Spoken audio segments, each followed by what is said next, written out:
Então, dessa vez, passada a leitura do Evangelho de Mateus, nós vamos iniciar algumas leituras de comentários ao Evangelho de Mateus. Esse aqui que eu peguei se chama Novo Comentário Bíblico de São Jerônimo, que faz uma passada no Novo Testamento. E tem alguns artigos acrescentados, né? E eu vou ler especificamente essa parte aqui, que é o Evangelho segundo Mateus, que foi escrito pelo Benedict Viviano. Começa com uma bibliografia, que inclusive eu vou tentar copiar e colocar na descrição, para disponibilizar essa bibliografia. Então vamos para a introdução. Autoria, data e lugar da composição. Este evangelho adquiriu prestígio muito cedo, não somente por causa de seus méritos, mas dos seus méritos intrínsecos, por exemplo, o Sermão da Montanha, nos capítulos 5 e 7, mas porque ele tem o nome de um apóstolo, mencionado no capítulo 9, versículo 9 e capítulo 10, versículo 3. Mas, uma vez que o autor do texto final em grego parece ter copiado todo o Evangelho segundo Marcos com certas modificações, é comum hoje em dia se pensar que é improvável que esta obra, em sua forma atual, seja a obra de uma testemunha ocular, porque uma testemunha ocular necessitaria copiar de outro autor que não o foi. É melhor compreender o Evangelho na forma em que o temos como uma obra de síntese amadurecida, combinando o Evangelho mais antigo, Marcos, com uma coleção antiga de ditos de Jesus, a chamada Fonte dos Ditos,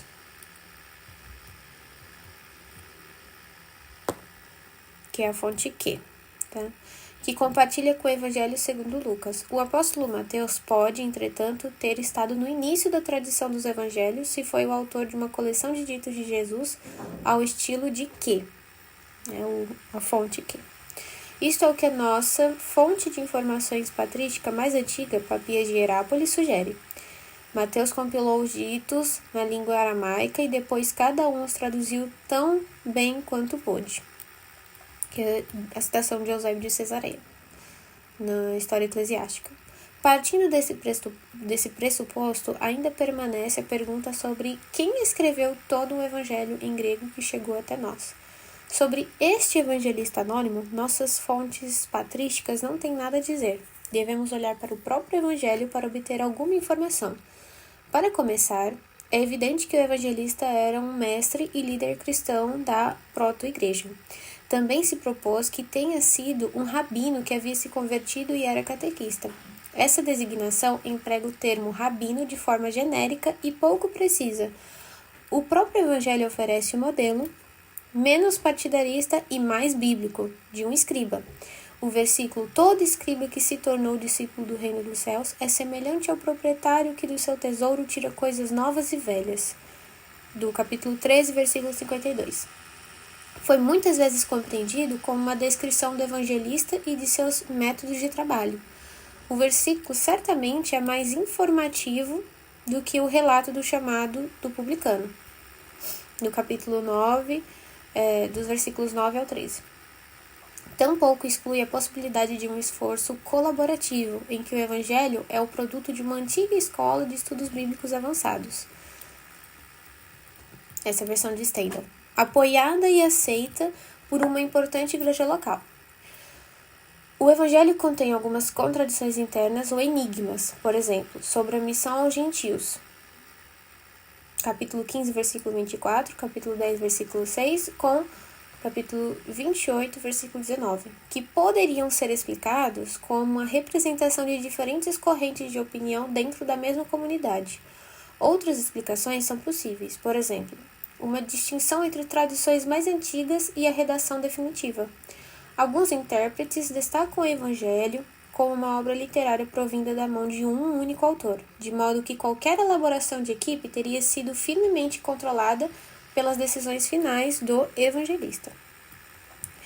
O caráter do Evangelho é uma questão complicada. Tradicionalmente, o Evangelho foi compreendido como tendo uma perspectiva judaico-cristã.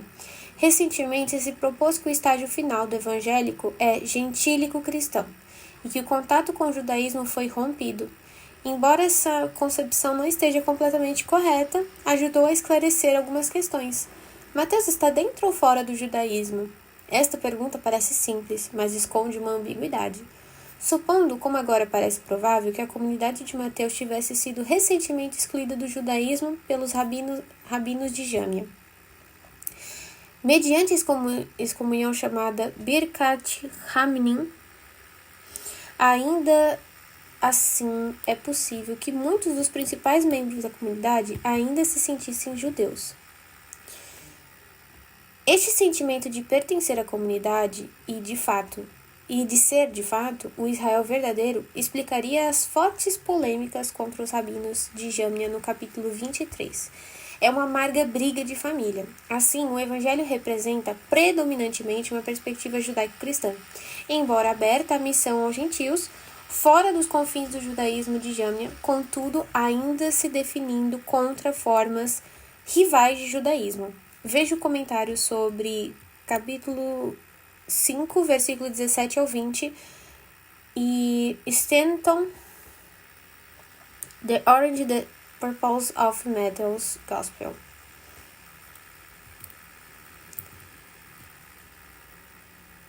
Em relação à data e ao lugar da composição, Mateus deve ter sido composto depois de Marcos, 64 a 69 depois de Cristo, antes de 110 depois de Cristo.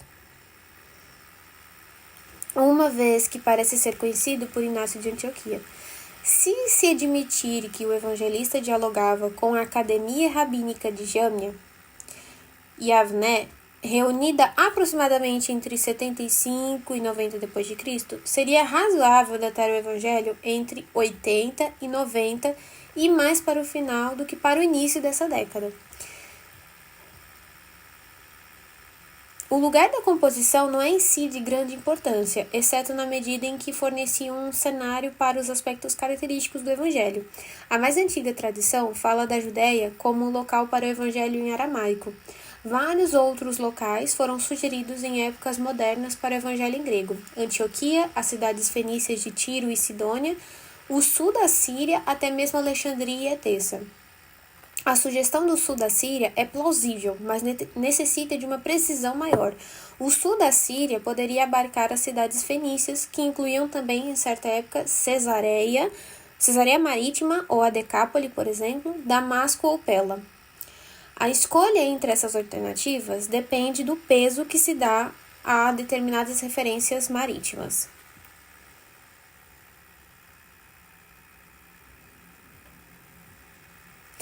Aí tem aqui, veja, de Kilpatrick, Origins, ou aos indícios, as determinadas referências marítimas, ou aos indícios de localização além do Jordão, que alguns viram em 4, versículo 15 e em 19, versículo 1. De minha parte, ofereci razões para preferir Cesareia Marítima. Estrutura literária e conteúdo. O evangelista é um transmissor fiel das tradições que recebeu da proto-igreja sobre Jesus e a vida cristã, e ao mesmo tempo, um autor que molda de forma criativa essas tradições em novas combinações com novas ênfases. Ele tem várias finalidades ao escrever: instruir e exortar os membros de sua comunidade, talvez fornecer material para leituras litúrgicas e sermões, mas também oferecer um discurso missionário aos não cristãos de boa vontade, bem como uma apologética e polêmica direcionadas a críticos e rivais hostis. Ele empregou duas categorias amplas de material, a narrativa e o discurso, para atingir essas finalidades variadas. Não é de se admirar, dadas as ricas combinações de objetivos e recursos no Evangelho, que os intérpretes tenham enfatizado um aspecto ou outro. Como se esse fosse o objetivo ou recurso principal ou único do evangelista. Assim, alguns viram o Evangelho como um lecionário litúrgico, outros como um manual para líderes da igreja e outros essencialmente como um relato. Ainda outros tentam combinar esses objetivos em fórmulas como um livro para a adoração a Deus no culto e para o ensino e a pregação, ou como uma interpretação da história nos moldes das obras historiográficas deuteronomista e cronista no Antigo Testamento, ou com uma fusão de lecionário e midrash homilético. Observando o esforço do evangelista em definir sua comunidade contra os esforços rivais dos rabinos de Jâmnia no sentido de codificar e assim salvar o judaísmo farisaico, alguns enfatizaram o lado polêmico do evangelho, que estaria dirigido contra Jâmnia, ou mesmo contra as igrejas paulinas. Se levarmos a sério a combinação de discurso e narrativa no Evangelho e a compreendermos como, pelo menos em parte, devido à inserção do dito de que na estrutura da narrativa de Marcos, devemos admirar o equilíbrio sutil que o evangelista alcançou. Mas se observarmos os 5 grandes discursos nos quais Mateus reuniu muito material catequético, como, por exemplo, o Sermão da Montanha, o discurso missionário, o discurso em parábolas, o discurso sobre a comunidade, os discursos apocalípticos de juízo e o cuidado e o domínio óbvios com que os reuniu, percebemos o centro do interesse positivo e da criatividade de Mateus. O material apologético e polêmico tende a ser introduzido no material narrativo, com exceção óbvia do capítulo 23. Certamente, cristãos posteriores encontraram imediatamente nos discursos as obras-primas do Evangelho. Assim, devemos concluir que a intenção principal de Mateus era escrever um manual para os líderes da igreja, a fim de lhes ajudar na pregação e no ensino, no culto, na missão e na polêmica. Mas ele inseriu esse manual no relato sobre uma pessoa viva, Jesus Cristo, para evitar que se transformasse meramente numa doutrina acadêmica ou gnóstica e para mantê-lo centralizado em Cristo e seu reino como a boa nova da salvação. Terceira parte, a teologia de Mateus. Este evangelho tem 2 focos fundamentais: Jesus como Cristo e a chegada próxima do reino de Deus que Jesus proclamava. Esses focos não devem ser separados, visto que todo o evangelho pode ser lido com qualquer um dos focos em vista.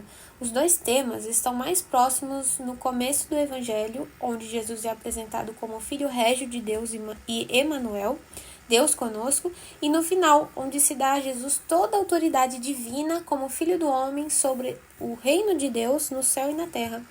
Estudos recentes reconheceram o título Filho de Deus como especialmente importante, pois ocorre em momentos cruciais do relato, no batismo, na confissão de Pedro, representando a confissão de fé da igreja, na transfiguração e no julgamento e na cruz. Encaixa-se neste papel o título Filho de Davi 10 vezes em Mateus, por exemplo, no capítulo 9, versículo 27. Com esse título, Jesus é visto como um novo Salomão, com conotações de curador e sábio. Jesus fala com a sabedoria encarnada, como a sabedoria encarnada, em capítulo 11, versículo 25 ao 30, e em 23, versículos 37 e 39. De igual valor, se não mais importante, é o título não confessional, mas público de Jesus como Filho do Homem, que perpassa todo o Evangelho, culminando no grande finale em 28, versículos 18 ao 20.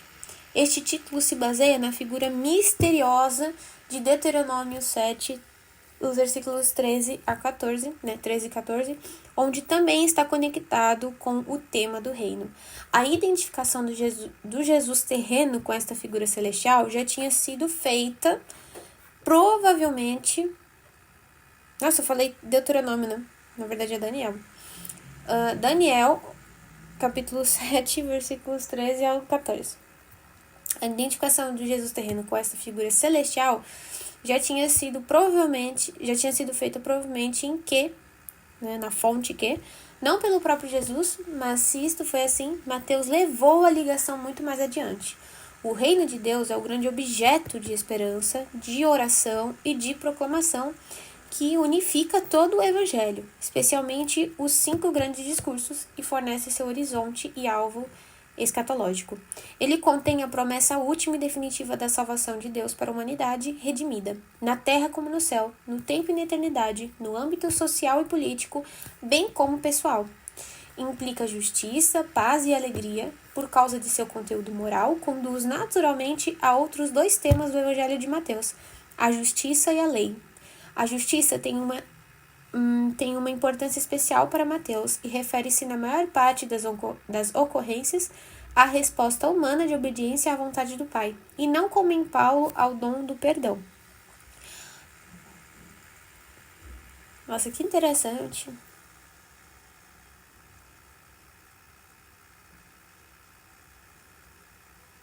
Muito interessante.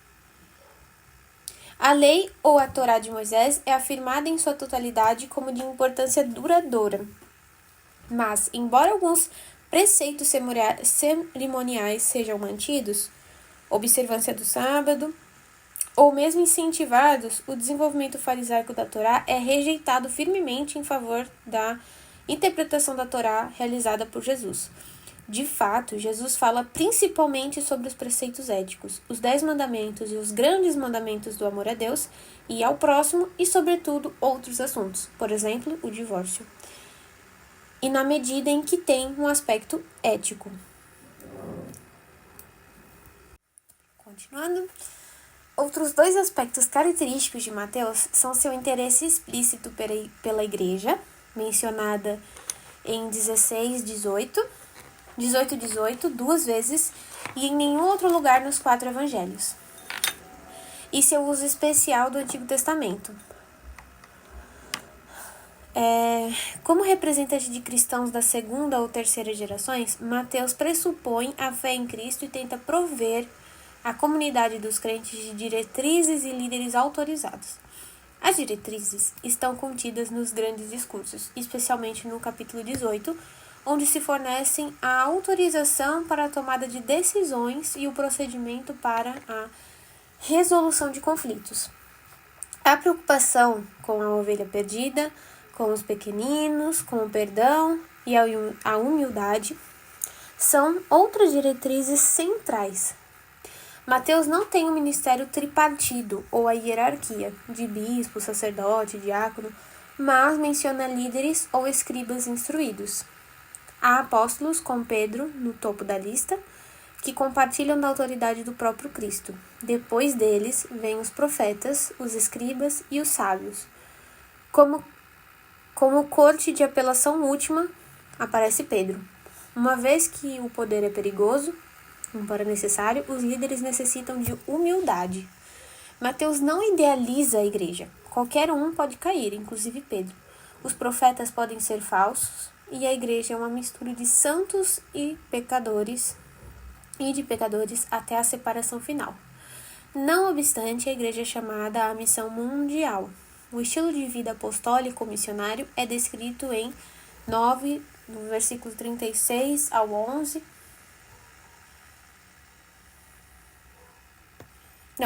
9, versículo 36 e capítulo 11, versículo 1. O evangelho todo é emoldurado finalmente por um formulário de aliança em que Deus é unido com seu povo através de Jesus Cristo. Os proscritos do antigo Israel, junto com os gentios convertidos, tornam-se o novo povo de Deus. O marco da aliança naturalmente leva a uma consideração do uso mateano do Antigo Testamento. Além dessa moldura extraída do Antigo Testamento e muitas alusões e citações do Antigo Testamento que o evangelista extrai de suas fontes, ele acrescentou uma série de 10, alguns contam 11 ou 12, citações do Antigo Testamento introduzidas por fórmulas do tipo: isso aconteceu para cumprir o que o Senhor havia dito pelo profeta. Por causa dessa fórmula, a série foi chamada de citações de cumprimento. E aí ele traz uma listinha das citações de cumprimento. Então, 1:23, 2, versículo 6, 15, 18 e 23, né? 4, versículo 15 e 16, 8, versículo 17, 12, versículos 18 ao 21, 13, versículo 35, 21, versículo 5 e 25 e 26. Acho que o capítulo, né, inteiro.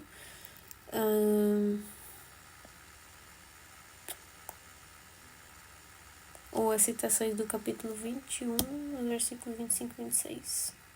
Enfim, e a última citação do capítulo 27, versículos 9 e 10. Quase metade ocorre no relato da infância. As outras estão relacionadas ao ministério público de Jesus, a entrada em Jerusalém e a sua paixão e morte. Elas funcionam como meditações do evangelista sobre os acontecimentos que ele relata. O texto das citações indica um uso cuidadoso de formas hebraicas e gregas do Antigo Testamento. Como um todo, a série reflete a convicção mateana de que Jesus veio não para destruir, mas para cumprir as antigas promessas. Assim, há uma continuidade dentro da descontinuidade no plano de Deus. A série também sugere a convicção de Mateus de que se poderiam encontrar explicações para os aspectos escandalosos ou enigmáticos da história de Jesus, especialmente sua morte na cruz e a rejeição de sua missão por líderes judaicos e por seus seguidores, mediante o recurso ao Antigo Testamento. Alguns autores recentes procuram encontrar um esquema histórico-salvífico no Evangelho como forma de resolver algumas de suas tensões. Há um esquema tripartido. Primeiro, o período de Israel, que vai de Abraão a João Batista. Segundo, o tempo de vida do próprio Jesus. E o terceiro, o tempo da igreja, desde a ressurreição de Jesus até o fim do mundo. Walker, Strecker e Meyer, resumidos aqui em nuances. Kingsbury ofereceu um esquema em duas partes. Primeiro, Israel. Segundo, Jesus e a igreja. Outros rejeitam totalmente a categoria de história da salvação por ser uma construção artificial estranha a Mateus e preferem uma teologia da aliança. Alguns tomam como ponto de partida para sua compreensão do Evangelho seus últimos versículos. Isto pode significar que esses versículos anulam tudo que no Evangelho representa uma perspectiva judaico-cristã. Por exemplo,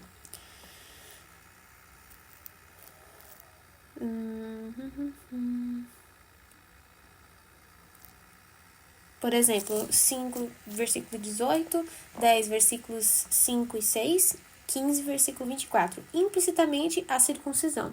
Mas, uma vez que nos versículos Jesus diz aos discípulos, ensinando-os a observar tudo quanto vos ordenei, e isso poderia incluir até mesmo os versículos problemáticos, é mais sábio supor que Mateus tenha desejado reafirmar todos os mandamentos de Jesus precisamente em sua tensão dialética. Não devemos impor à proto-igreja uma harmonia que não possui, nem introduzir no Evangelho sínteses posteriores.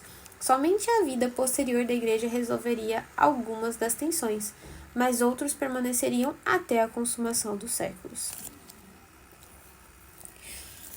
Quarta parte, mas é o ponto 8. Ponto 8, quarta parte, chamada esboço. Recentemente, vários esboços do Evangelho foram propostos. Um deles consiste em uma estrutura simples que está formada por 3 partes e baseia nas palavras, e a partir deste momento começou Jesus que ocorrem em 4, versículo 17, e em 16, versículo 21. Assim, versículos 1 a 4, versículo 1 até o capítulo 4, versículo 16, nos apresentaria a pessoa de Jesus. Capítulo 4, versículo 17 até capítulo 16, versículo 20, apresentaria sua proclamação. E capítulo 16, versículo 21 até capítulo 28, versículo 20, nos relataria seu sofrimento, morte e ressurreição, que é a versão do Kingsbury. Esse plano é tão impreciso e geral e segue a estrutura de Marcos de maneira tão próxima que não torna visíveis as características especificamente mateanas do primeiro evangelho. Um outro esquema simples observaria que é nos capítulos 1 a 9 que a criatividade redacional de Mateus alcança seu clímax. Neles, ele apresenta Jesus como Messias em palavras e ações. Nos capítulos 10 a 18, segue mais perto a ordem de Marcos, mas introduz temas relacionados com a igreja. Nos capítulos 19 a 28, há a viagem a Jerusalém e seu ministério de conflito e advertência na Cidade Santa, culminando na morte, ressurreição e despedida na Galileia. Aqui, Mateus segue Marcos até mesmo de maneira mais estreita, embora continue a complementar Marcos com material de suas próprias fontes e arte redacional. O esboço mais unificado e mais detalhado é oferecido por Lord C.H. Lord, baseia-se na simetria de composições antigas e emprega o conceito de inclusio ou parênteses, quiasmo ou cruzamento de elementos literários e a técnica de composição circular. No caso de Mateus, há círculos alternados de narrativa e sermão ou discurso, construídos em torno de uma seção central que consiste em 7 parábolas sobre o reino de Deus. Observar-se-á que esse esboço retém alguns dos discernimentos anteriores dos 5 grandes discursos em Mateus, mas os inclui em um todo maior e mais integrado. Ele não aceita a ideia de um Pentateuco mateano, 5 livros, cada um consistindo de narrativa e discurso, uma vez que isso deixaria a narrativa de paixão e ressurreição fora da estrutura. A proposta recente de W. Wilkins em NTS 31, de 1985, 2438 oferece uma divisão em 6 partes, que é centrada principalmente na igreja, mas que deixa de funcionar a partir de 22, versículo 1. A divisão de Lore é a seguinte. Primeiro, relato, nascimento e primórdios, discurso, bênçãos, entrada no reino, de novo relato, autoridade e convite, discurso missionário, relato, rejeição por parte desta geração, discurso, parábolas do reino, relato, reconhecimento por parte dos discípulos, discurso sobre a comunidade, relato, autoridade e convite, discurso, os ais e a vinda do reino, e o relato, morte e renascimento. Observe a harmonia entre o primeiro e último discurso, entre o segundo e o quarto.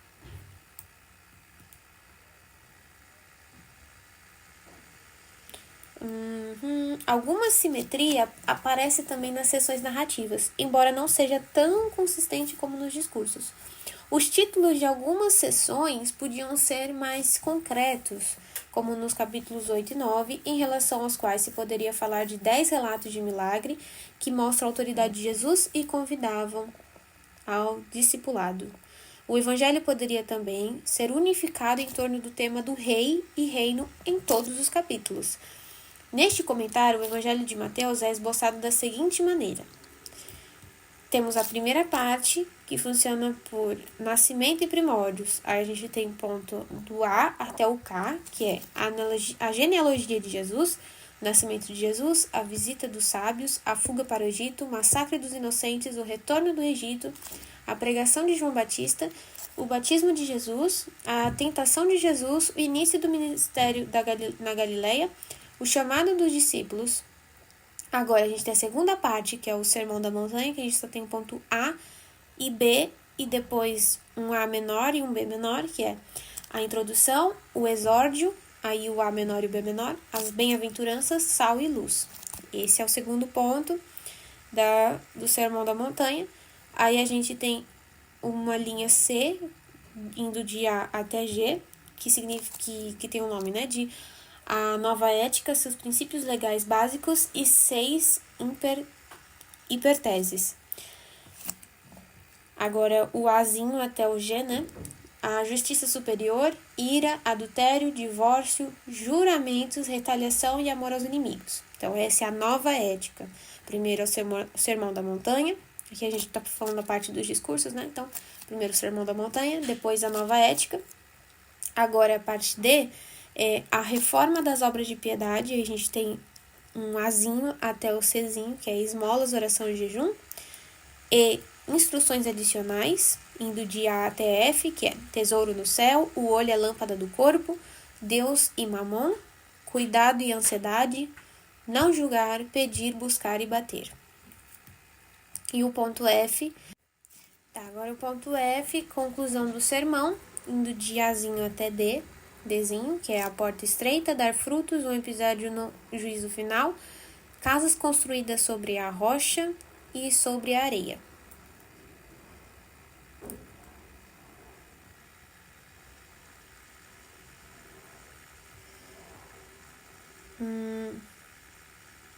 Agora eu vou ler um pouco mais direto até terminar essa parte.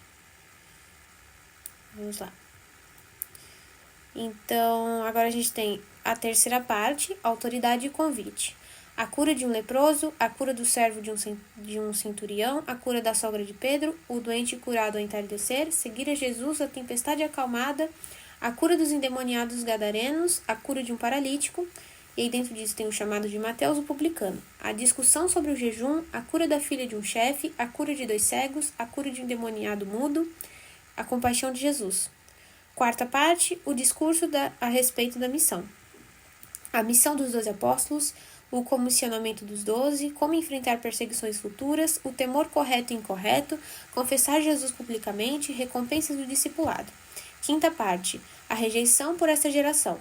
João Batista e Jesus, ai sobre as cidades, o grito de júbilo e o chamado do Salvador, colher espigas no sábado, a cura de um homem com a mão atrofiada.